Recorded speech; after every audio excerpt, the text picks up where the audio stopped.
Hey Sean, do you know what? I think that our listeners want real protection against cyber risk, and I know that iTrust is the leader in cybersecurity assurance. But what makes them the go to choice? Well, according to our friends at High Trust, because their framework covers 100% of the known tactics, techniques, and procedures, in 2024, organizations with a High Trust certification had just a 0.59 incident rate, meaning 99.41% stayed breach free. Wow, that's solid. But what about staying sharp over time? High Trust regular certification process isn't just a checkbox, it actually drives improvement. Repeat customers see up to 54% fewer corrective actions needed year over year. And now, with our new AI security assessment and certification, you can actually tackle AI risk with confidence as well. That's great. So check out iTrust.com to learn more. It is the framework of all frameworks.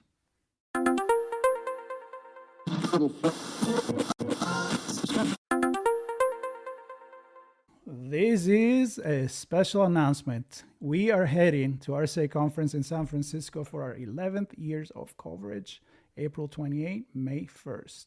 And as always, we'll bring you keynotes, conversations with organizers, speakers, industry leaders, plus the latest insights from the world of cybersecurity. And we'll reconnect with old friends, meet new ones, and of course, we want you and your company to join us. We have a few spots left for full sponsorship and our on location briefings. You can book yours now at itspmagazine.com/RSAC. We're going. And you're coming with us. Marco. Sean, tell me where you went. I missed you in Anaheim, California, my friend. you didn't get to enjoy probably my favorite, I'll say it, my favorite conference of the year. Really? My first time there, and it struck me. I thought it was cybersecurity, your favorite thing. Now I do. figure out is music. It is music. Yeah. There you go. It's been certainly music's been part of my life way longer than cybersecurity has, which we've talked about a few times on my show. But no, I was fortunate enough to attend the NAMM show 2025, and got to see presentations and be part of conversations, a few performances. I got to see John talk about all the cool stuff that the event brings together, and his team was very supportive. And I said, John, I'd love to have you on the show, kind of give us an update of what happened, maybe some of the highlights from 2025, maybe what we can expect from next year as well. So I'm thrilled to have John Mlynczak on. John, how are you? I'm good. It's great to be here. For those that attended NAMM and those that skipped NAMM, lovely to be here with all of you. Let's not. I was talking to your audience. I wasn't talking to you two. I was just greeting the audience. We love everyone, whether you attend or not. Of course. Well, I like to point fingers at Marco anyway. So it's fun. I do that. I do that on the mirror myself sometimes.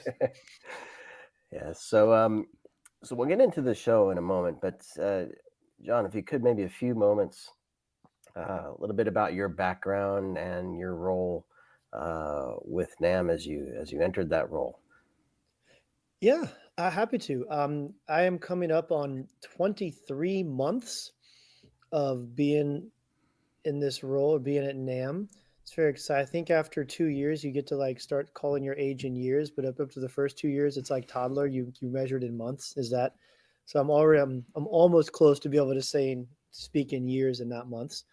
But before that, I've been to the NAMM show many years before in previous, companies. And it's always been, my favorite week of the year, and always a time for the industry to gather and have amazing experiences. So I, going way back, I started as that music kid, literally that music kid. I was, breaking my mom's Tupperware, trying to be a drummer in elementary school. I was, couldn't wait to join school band, and, wanted to do guitar lessons and piano lessons and everything I can get my hands on. So I was just always a music kid.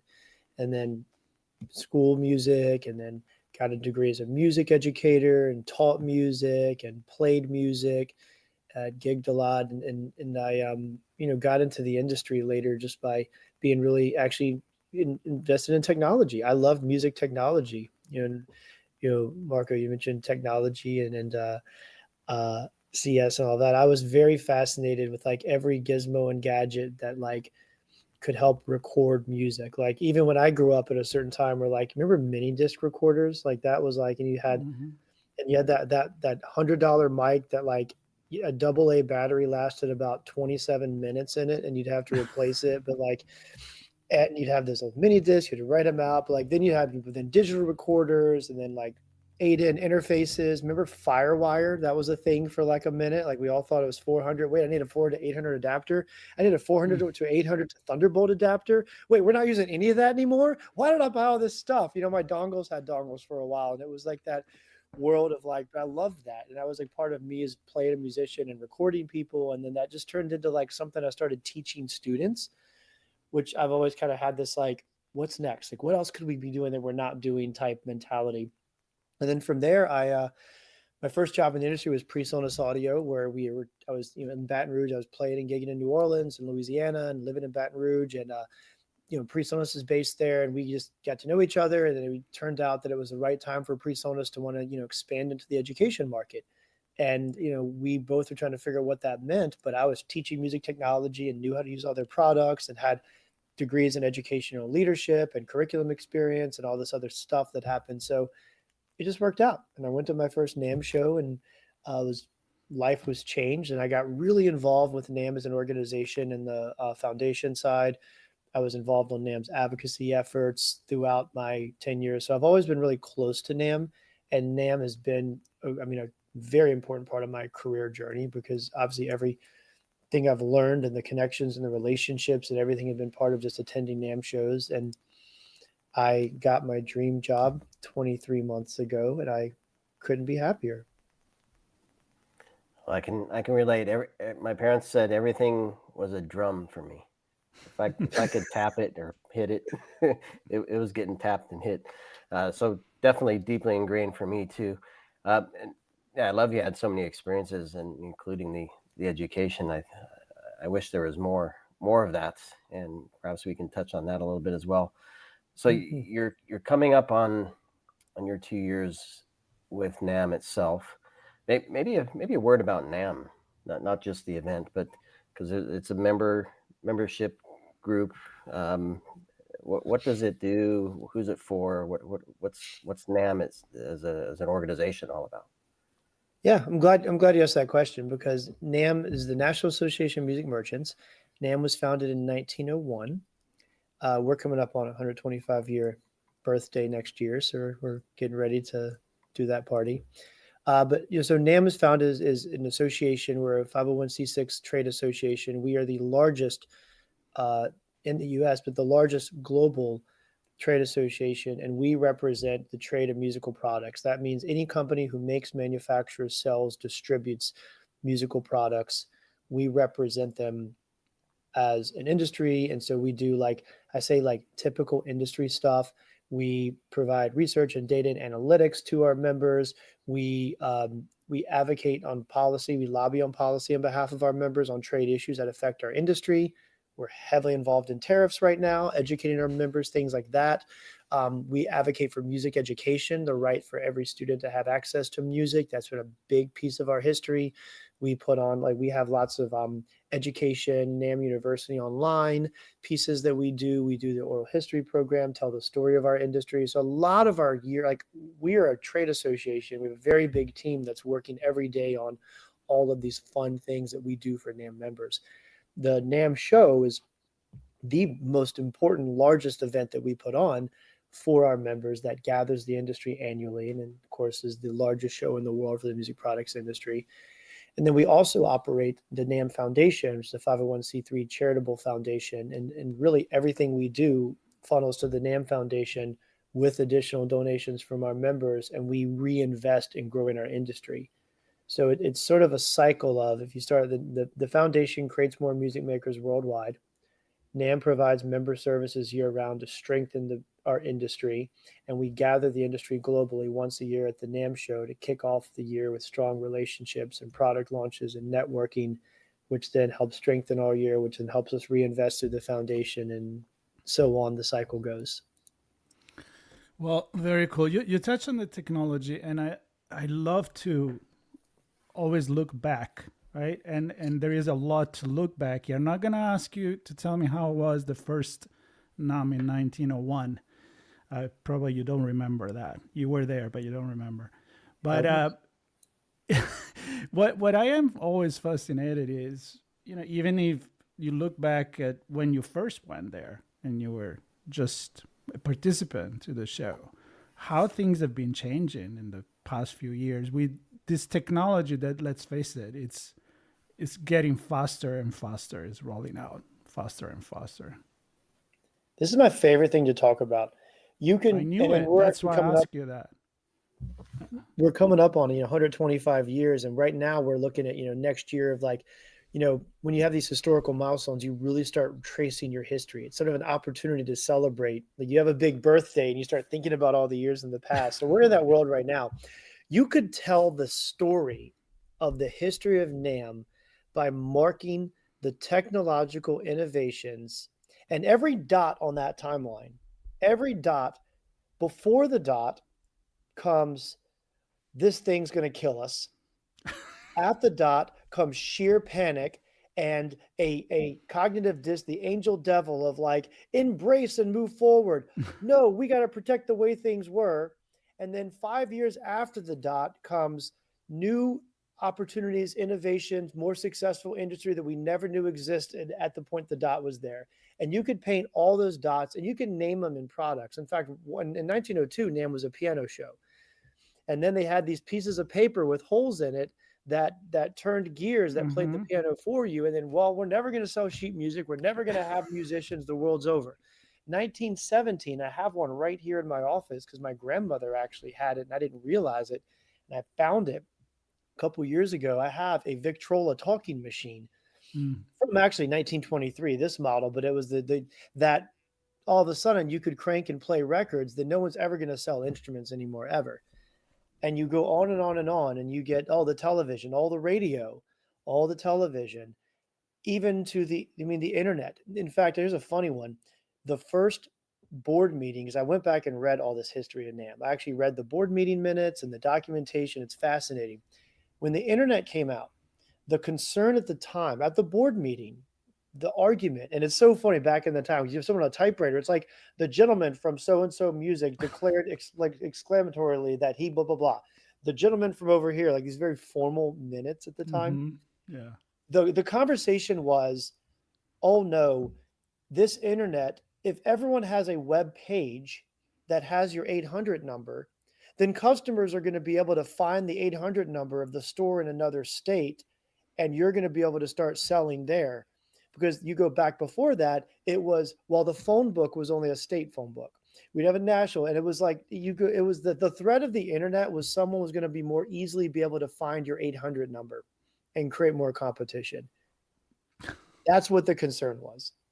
Wow. Incredible. What is our 800 number of AI today?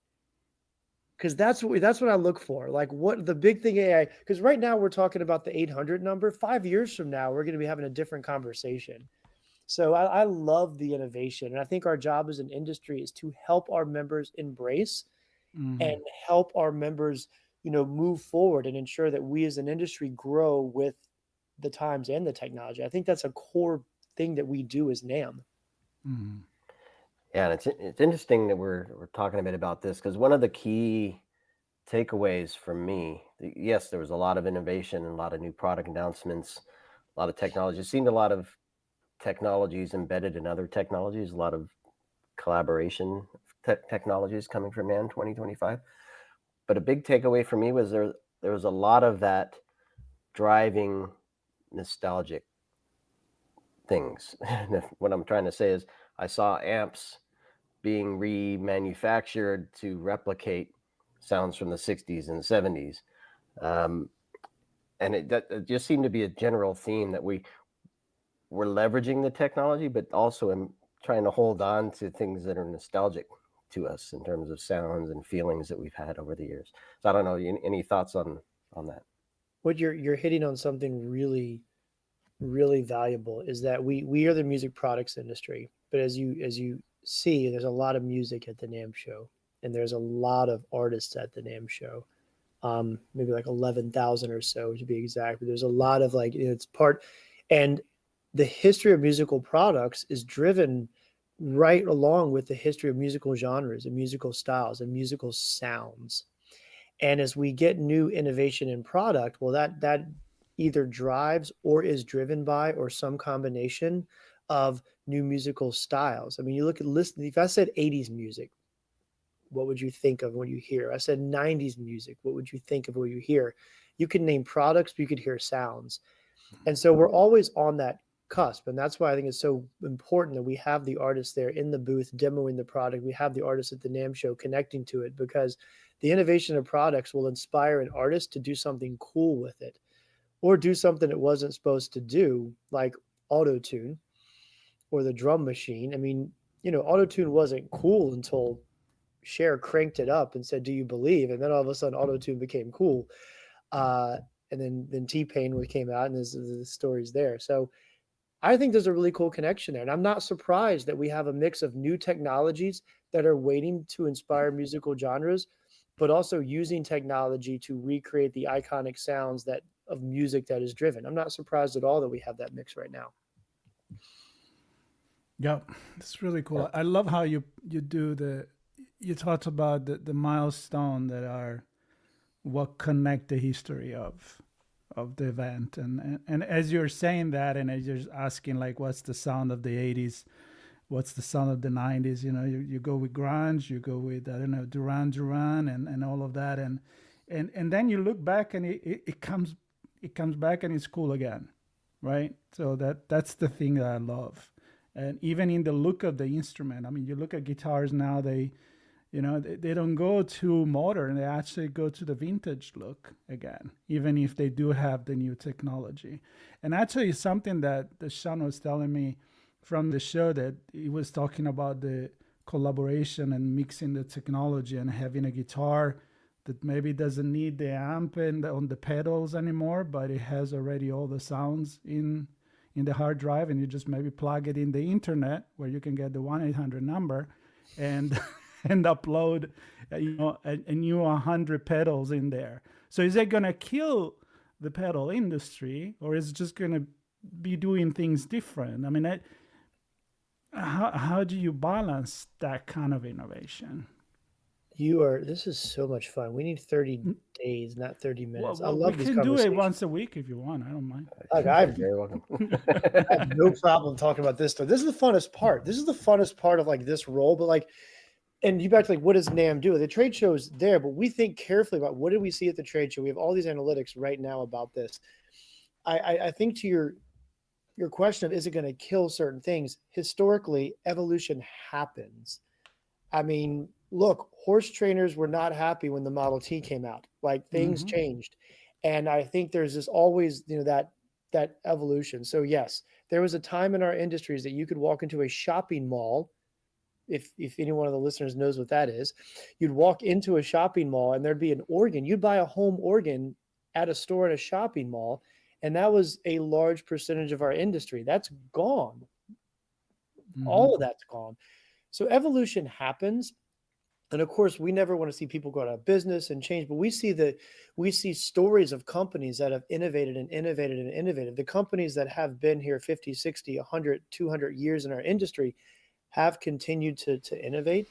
And I think a lot of what we focus on at the NAMM show and why you see these collaborations is really good, smart companies realizing that this piece of technology has a new purpose in the world today, but I need this other piece of technology, or this. What we saw a lot of the NAMM show is hardware software collaborations, where that was like, okay, you have something I need, but I'm not in the hardware business, you're in the software business, but together our powers combined. I think evolution and innovation is the history of our industry. And if you haven't figured out yet, I'm very much a lean forward person. Like I think NAMM's job is to help our industry and our musicians push into evolution and faster. And it's easy to get caught up into protecting the way things were. And according to the dots on the timeline, according to every dot, the evolution happens. The longer you fight it, the more it hurts. And you know what? Then I'm going to leave the word to Sean because I know it has a lot of questions. But one of the of the song that I quote the most is, the radio killed, I mean, the TV killed the radio star, which it Mhm. didn't, right? I mean, and then in the internet, you have everything. You have podcasting that is nothing more than radio, but just on demand, but it's still the same concept.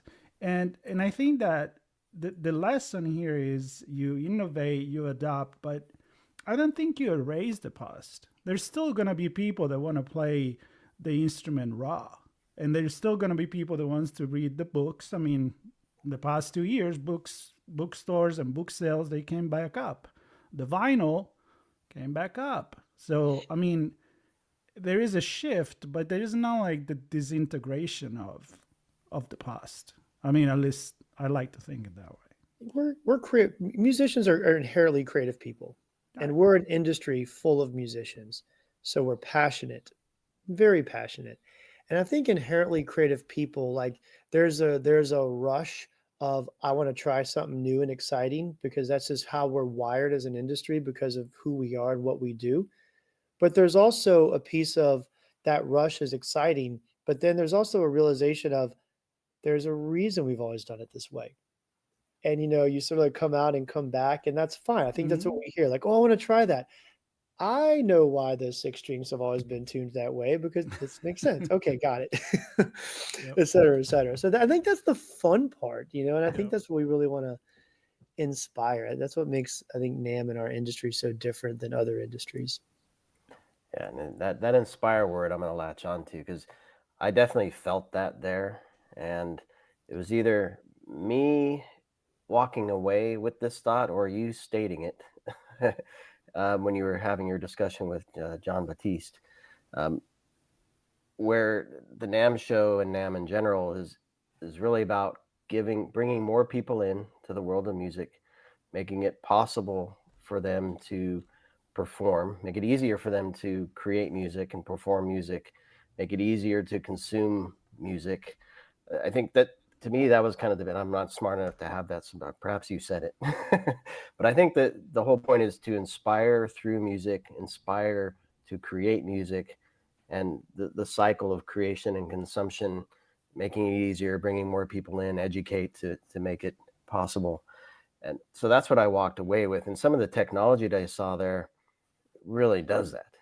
I saw an harmonica player that used pedals for looping and sound manipulation and integrating beatboxing into this and creating a sound that I'd not heard before and an experience that I had not felt before sitting there in front of him.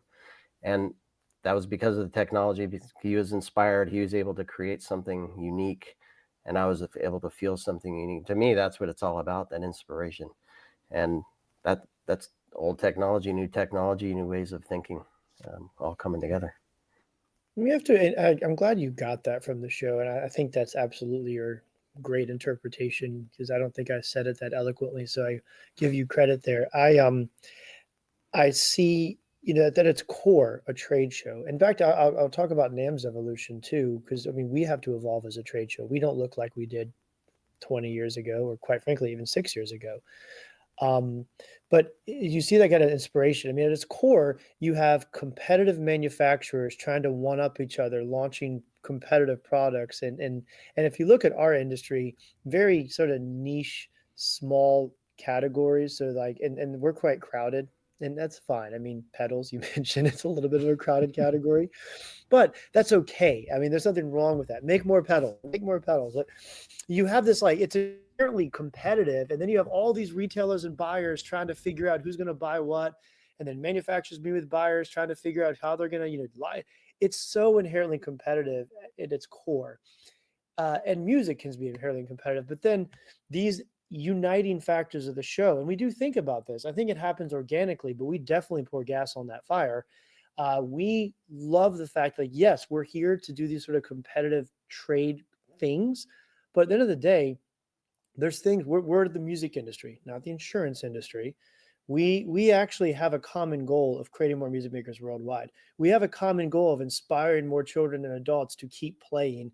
We have some common goals, so we need to unite around the common goals while we also work out how we're gonna, so it's the idea of the pie. We can all help make the pie better, while we actually fight for whose slice is bigger. Right. Let's stay there with the foundation and the role of education. You mentioned that at the beginning. You would like to talk about it. I'd love to hear what you guys are doing nowadays, and maybe if there are difficulties in doing that. I mean, in my opinion, there is never enough music. I grew up in Italy. Music wasn't really a big thing, and you don't do that in elementary school, which is kind of crazy because it's Italy. I mean, we have a lot of music history there. But yeah, you just blow in a flute for once 1 hour a week, and that's about it. But I know, like in the U.S., for example, it's always been more important in school, high school education, and all of that. Where are we with that now, and what you guys do about it? Yeah, I'm glad you. Look, I grew up as a classical trained trumpet player. I've played a lot of Danzetti, Corelli, Tartini, Gani, all the Italian.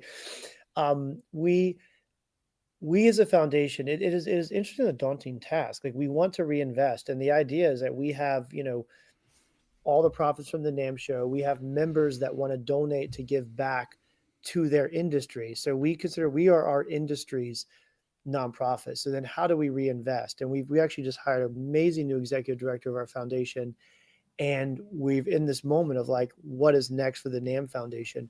Where we think is that the best role for us, because there's a lot of people doing nonprofit work and music. And so what we want to be careful of is we don't all go to the same place.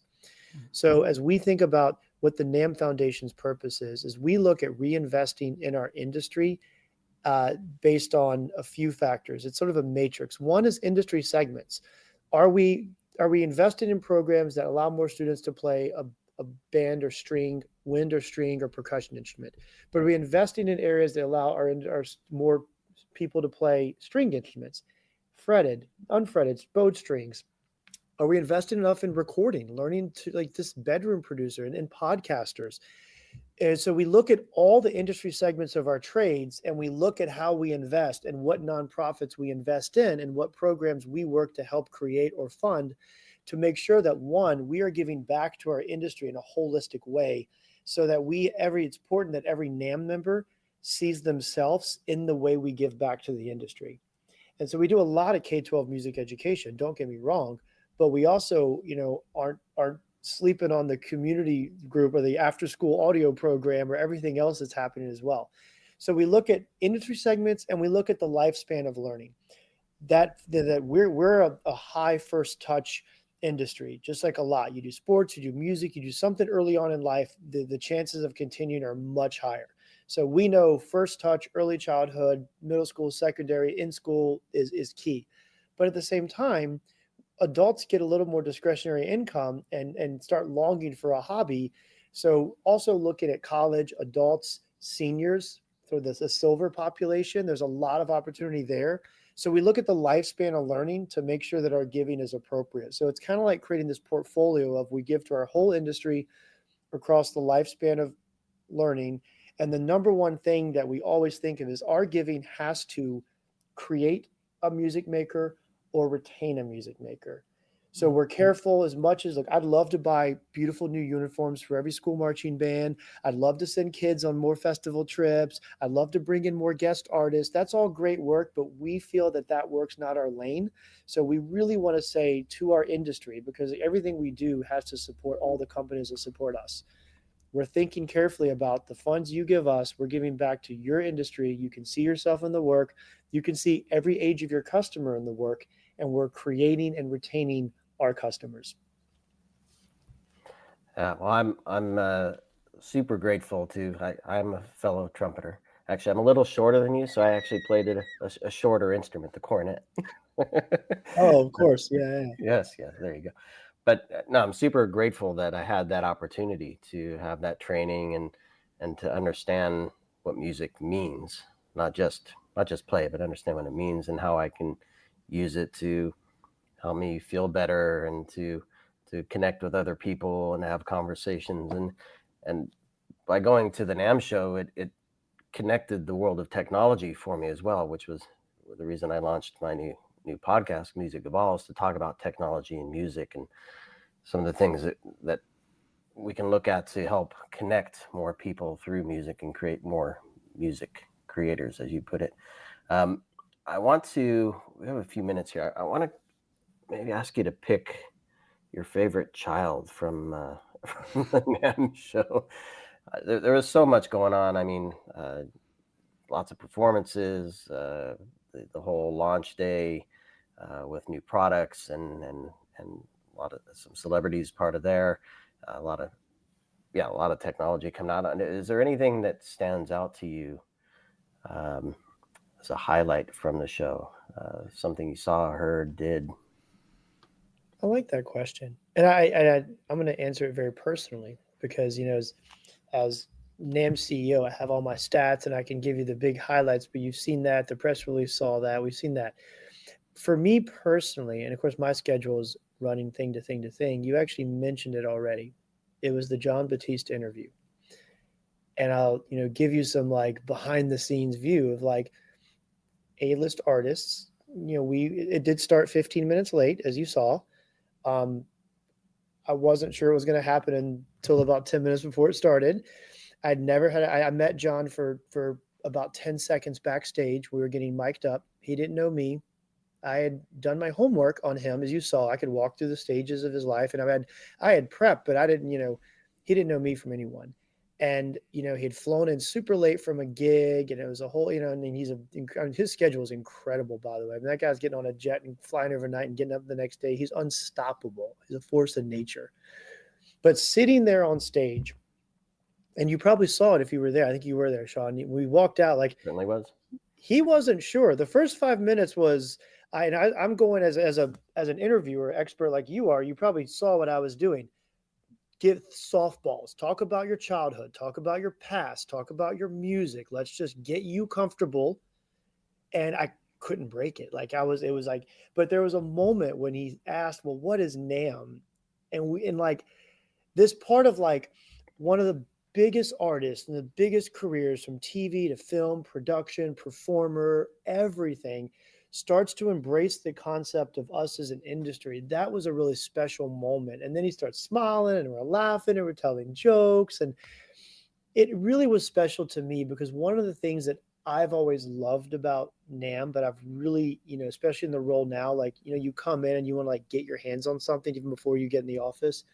I've always felt that our industry sort of thinks that we're our own. Like we get a little like comfortable, like we think we are special, but like we're not the only industry that struggles when inflation happens. We're not the only industry that's affected when people are trying to figure out how to put gas in their car. They don't buy the 12th guitar. They also don't buy the extra watch. They don't also take the vacation. They don't buy the extra sporting equipment. They don't do a lot of things. We have to stop thinking that like we're too, inside ourselves.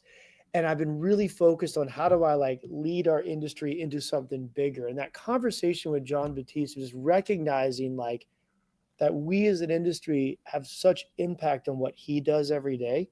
The fact that he didn't know it already, we'll get there because every artist in the world is going to know NAMM and the value. But just how quickly it unlocked and watching it happen in real time with someone whose smile is infectious, that was a very special moment for me, that interview, for that reason.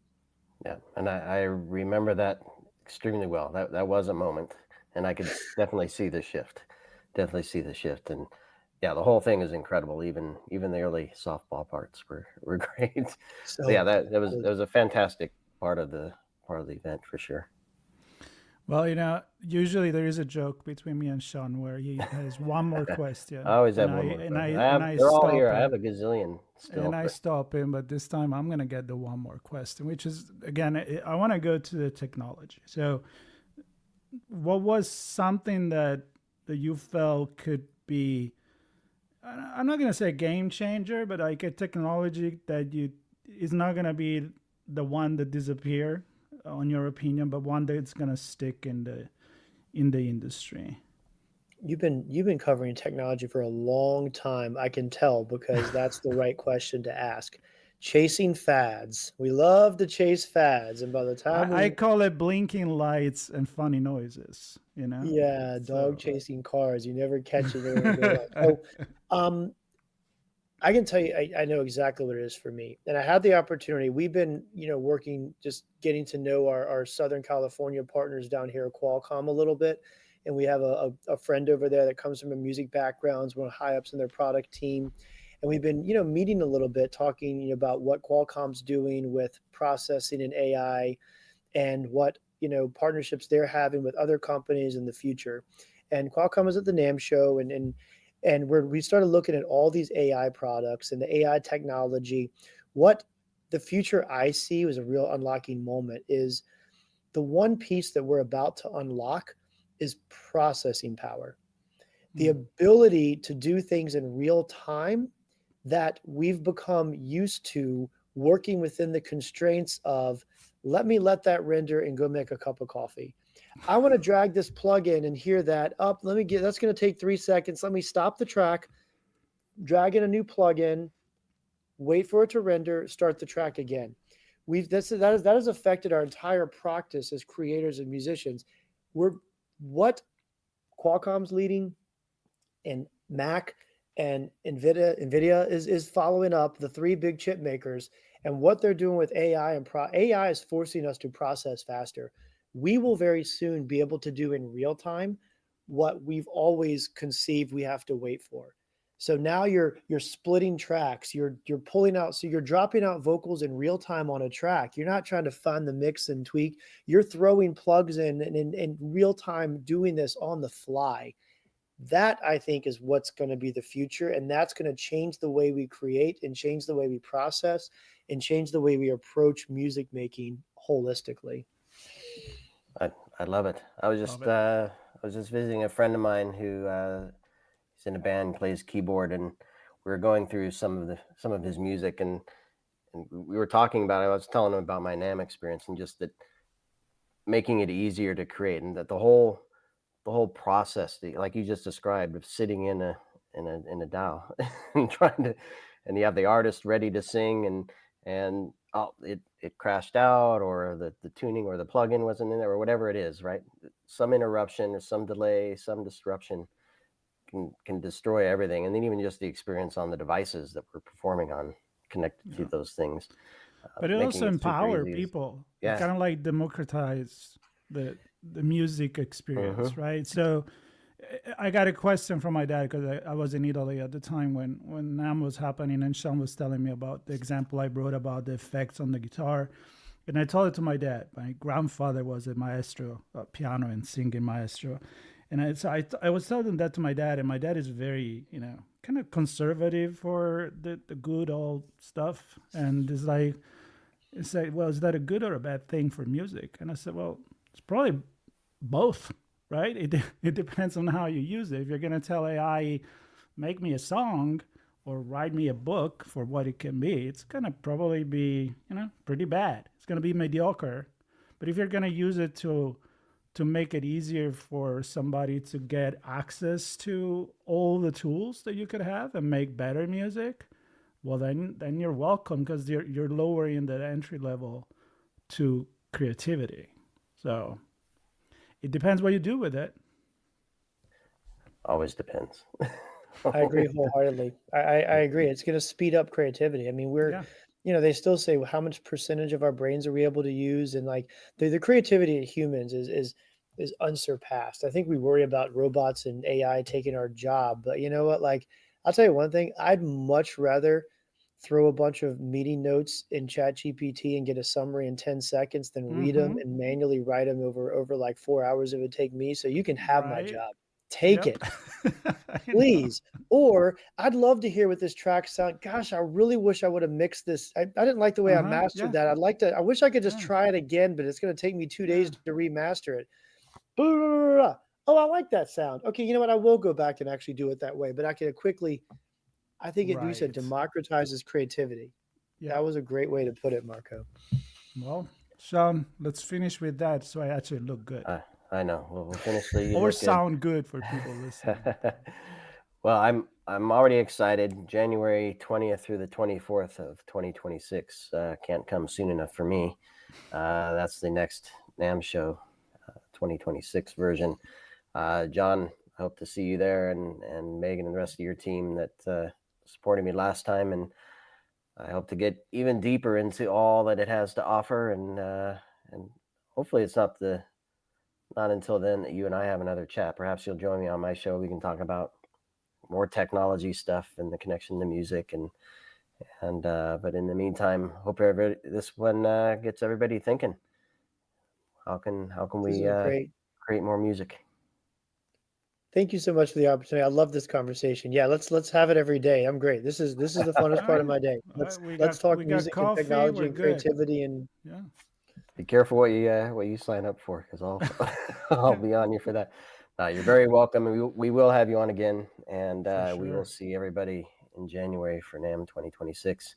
Yeah. And for more On Location, just subscribe to this channel and stay tuned for more On Location with me and Sean.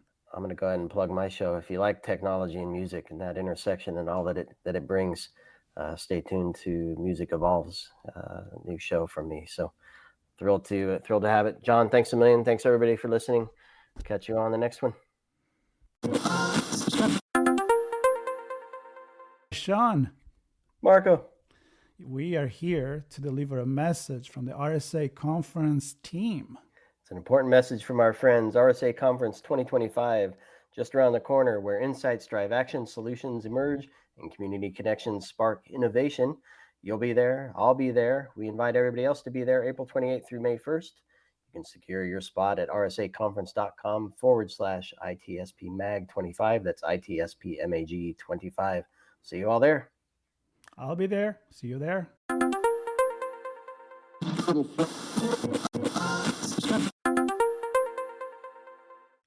Hey, Sean, do you know what? I think that our listeners want real protection against cyber risk, and I know that iTrust is the leader in cybersecurity assurance.